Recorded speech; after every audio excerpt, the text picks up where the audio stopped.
I go first.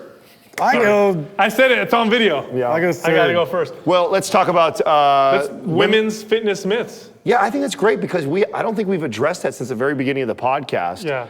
And We did an episode on Mind Pump where we talked about the top fitness myths for women because there's a lot of them. Yeah. And it got a lot of downloads. A lot of people liked that episode. I didn't realize there were that many people that did not know that a lot of the baloney out there was myths that were, pushed to women to get them to buy gym memberships. Yeah, they're just preying off people's emotions Yeah. and all these kinds of insecurities and things. Yeah. So, yeah. One of my favorite ones, I'll start. One of my favorite ones is that if you lift heavy weight, you get big, bulky muscles.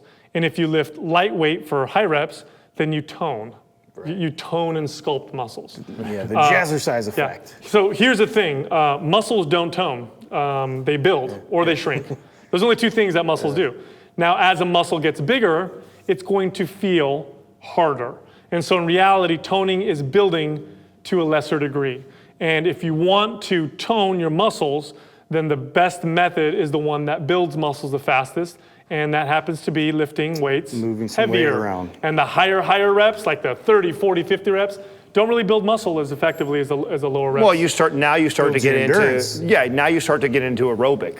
Yeah. Right? When you start getting beyond 15, 20 repetitions, you are now flirting with something that is more aerobic than it is anaerobic, meaning it's more cardio based than it really is building muscle. And if Right. your goal, which that kind of leads me into the myth that I was thinking about is, I don't know how often I see this where I meet a girl who is trying to build her butt and she's doing glute kicks and these rubber band walks. And they're doing these exercises all day long. And they do 45 minutes to an hour of all these little exercises that are these isolated movements with no weight or just their body weight. And they're gonna spend the rest of their life trying to build a little bit of a butt and get hardly anywhere that way. Whereas if they just started to incorporate a movement like a barbell squat. Or a deadlift. Which so many women are afraid to do because they don't think they're a football player. They think these movements are for bodybuilders, when in reality, nothing is gonna build that butt better than doing an exercise like a deadlift or a squat or a good morning.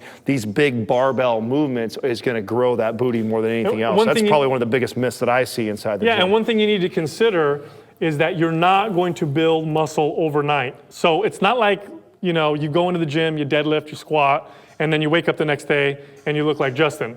That's just not going to happen. I mean, it happened like that for me. It's not going to happen. It's going to happen gradually, even if you do all the best things. But if you ever do get to a point where you look in the mirror and you say, wow, I don't want to sculpt anymore.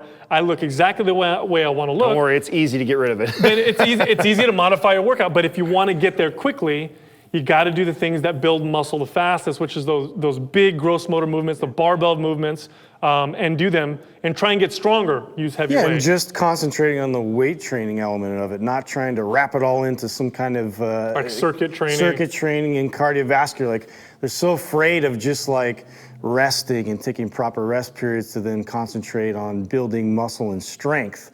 And I feel like, and with nutrition as well. So like another common myth is, and it's nothing that we can really show because supplements are what they are, but they definitely target men and women differently with the pink and this, and there's like certain... Great myth, though. No, it's a big myth. I mean, like I'm getting different nutrients. Exactly, there's a nutrient or a supplement that's specialized just for women versus men, and it's just silly. I mean, there's just... We all are like operating on a very similar vessel here, and I hate that they like split us up like that. It's effective. It's absolutely effective marketing, 100%. Here's another one that just popped in my mind. How about the exercise programs that promise to lengthen your muscles so you have long, lean muscels instead of big, bulky muscles? This is the Pilates or yoga. You'll hear Pilates say that a lot, right? Like, don't build big, bulky muscles. Get long, lean muscles instead.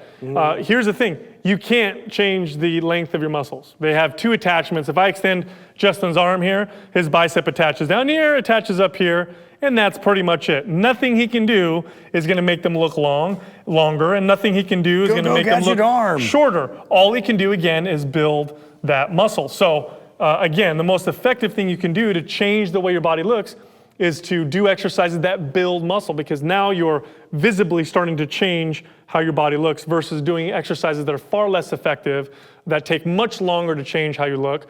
And they both do the same thing. They both build muscle. So why not do the most effective thing, which is lift weights?